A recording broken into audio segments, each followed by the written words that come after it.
Hello, dear listeners of the Moments That Shouldn't Be channel. Don't forget to like and subscribe to support the channel.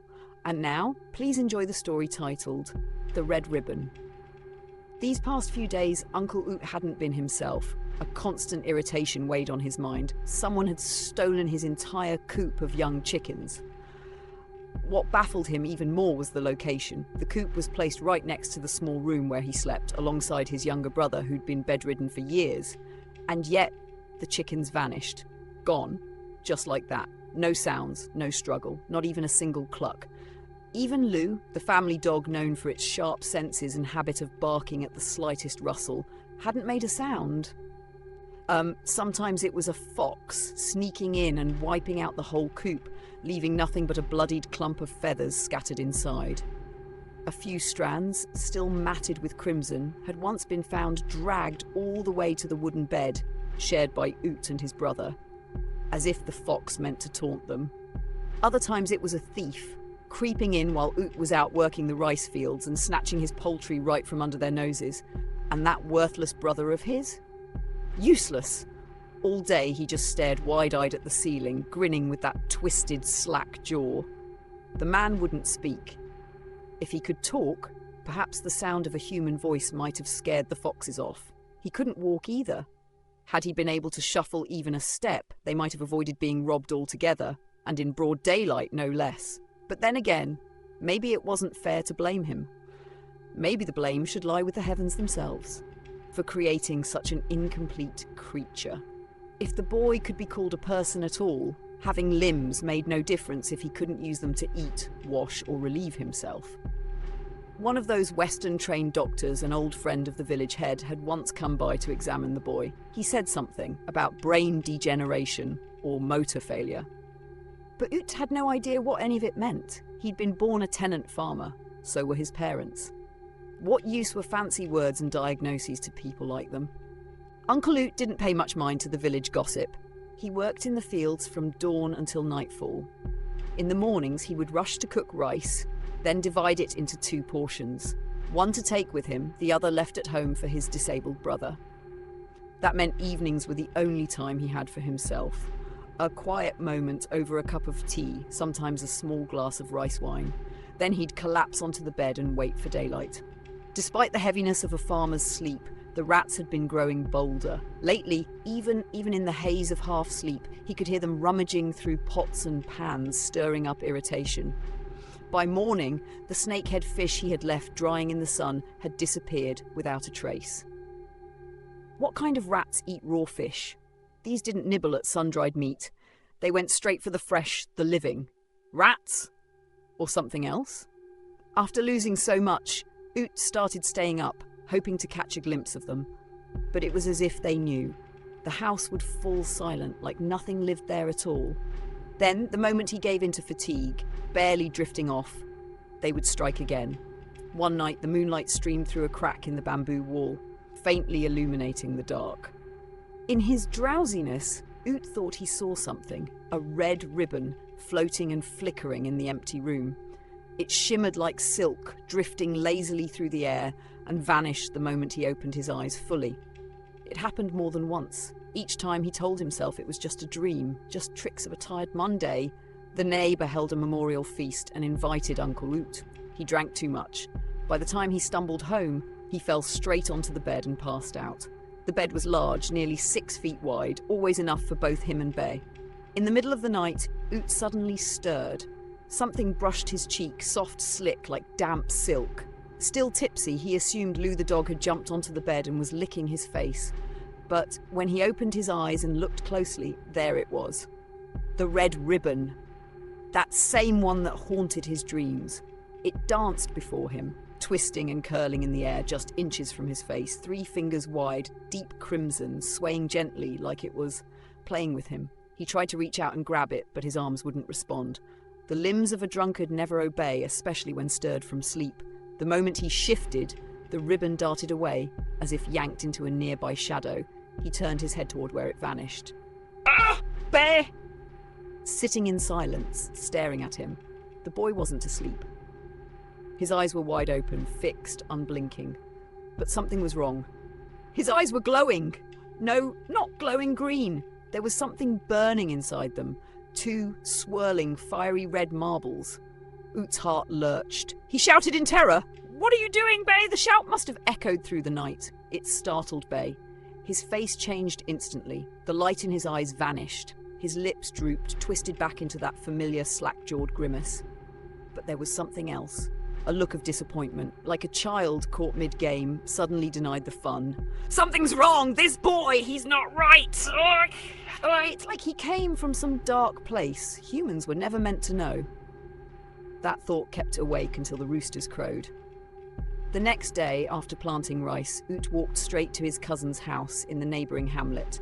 They'd grown up close, family by blood, bonded by hardship, no secrets between them. "Brother Tam, I'm worried. That boy, Be, he's changing. I don't even know what he is anymore. I don't know how much longer I can keep this up."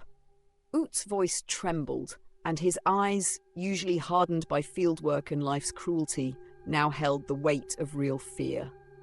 "Old man," Tam looked at his younger brother with concern and pity. He had heard much about the strange boy from his brother, but didn't know how to begin the conversation smoothly. "I know you've suffered because of him, but what else can be done? He's still blood, still kin." At that he paused and fell silent.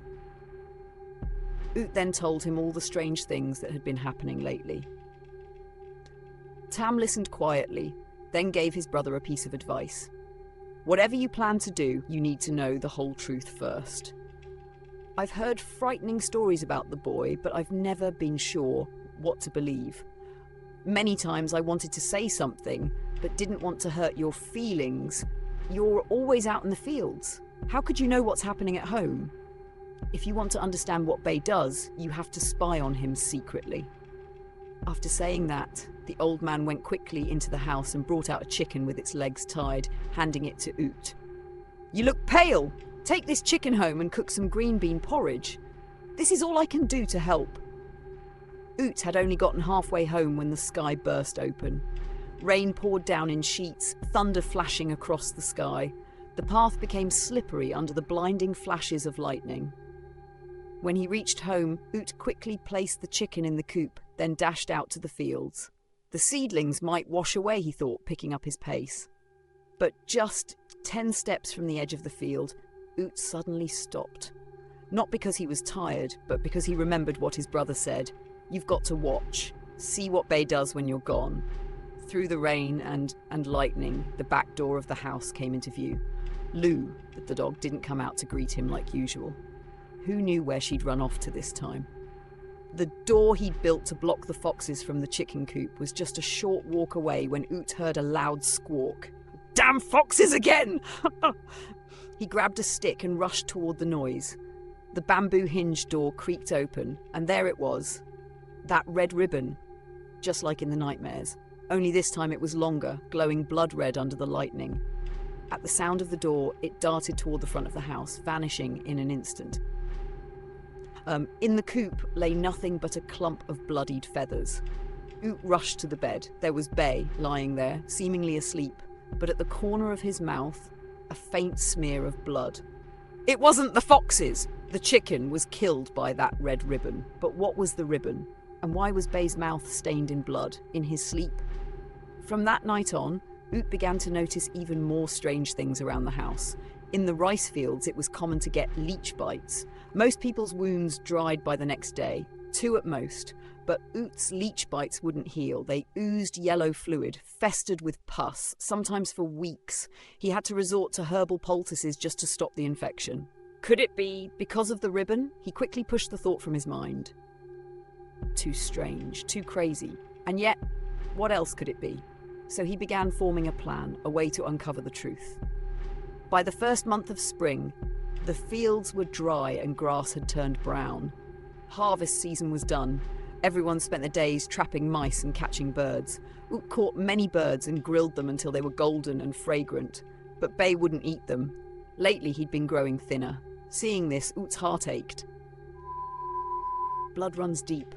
No matter what, that afternoon, a neighbour butchered a pig and brought him a cut of meat. Oot tossed it up on the kitchen rack, tied it in a bamboo basket, then hurried out to set fishing lines for the night. He had only made it a few plots down the garden rows when the thought struck him again. The red ribbon! He turned back. The bamboo hinge door always creaked, so he had packed some soft clay around it. Now, it opened silently. In the dim light between day and night, Oot saw it. The red ribbon.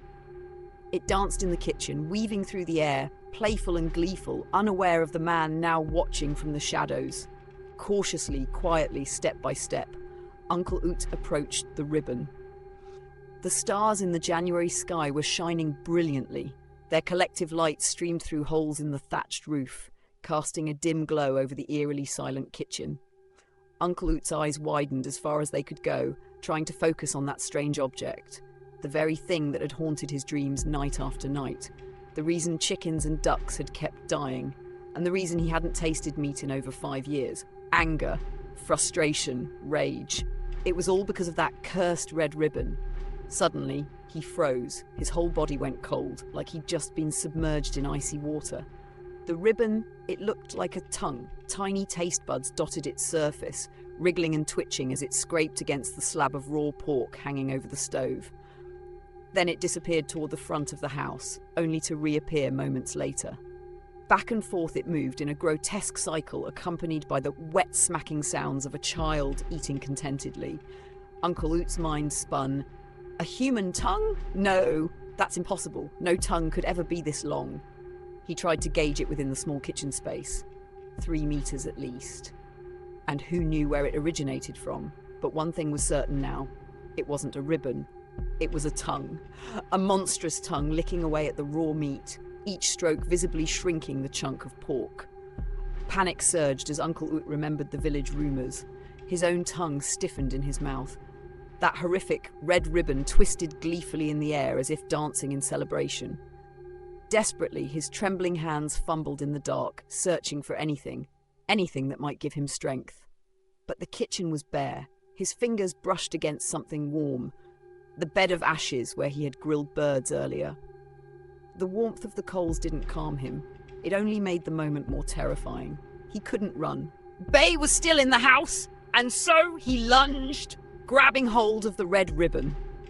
The devil's tongue thrashed wildly, fueled by terrifying strength. Its slick, mucus-coated surface slipped through his grasp. Uncle Oot was slammed into the ash pit, but he didn't let go. Somewhere deep inside, a survival instinct sparked. He grabbed a handful of ashes and tightened his grip. From the bedroom came guttural noises, Bay's muffled cries mixed with the blood-curdling howls of the dog Lou. Her whimpers were trembling, broken, afraid. But Oot ignored it all. He had the tongue and he wasn't letting go. It dragged him north-south, then straight into the bedroom. Bay choked and gurgled, limbs flailing on the bed. The light of 1,000 stars streamed through the rotted bamboo matting, landing squarely on Bay's face. And what Uncle Oot saw made him scream in horror. That wasn't his brother anymore, that was a demon. A hideous creature with a grotesque rubbery tongue twisting itself around his neck. The tip of the tongue was thick with slime, feeling its way up his face. Blinded by terror, Oot reached for the blade beside the bed, the fang, and swung it. The sound of temple gongs and clanging cymbals echoed sharply through the silent night. Villagers along the canal near Uncle Oot's house screamed and shouted, calling for help to put out the fire. In the dry season, the flames rose violently into the sky, illuminating the once quiet countryside in a furious blaze. By the time people arrived, Uncle Oot's home had already been reduced to ash. Young men rushed in with palm fronds to smother the fire and search for survivors, but found nothing, only the fang blade and some shattered ceramic fragments. The villagers murmured anxiously among themselves, wondering, had the people inside escaped? Or had they burned to nothing but smoke and ash? Even long after the fire, no one truly understood what had happened to the 2 ill-fated brothers. Among all those who speculated, there was one man who always remained silent, Old Man Tom from the neighbouring village. He wasn't silent because he didn't know anything. And perhaps no one should blame an aging man for keeping quiet, because if he hadn't told this story one day, there would be no terrifying tale to tell. This story is in remembrance of my grandfather, the one who passed on part of what happened.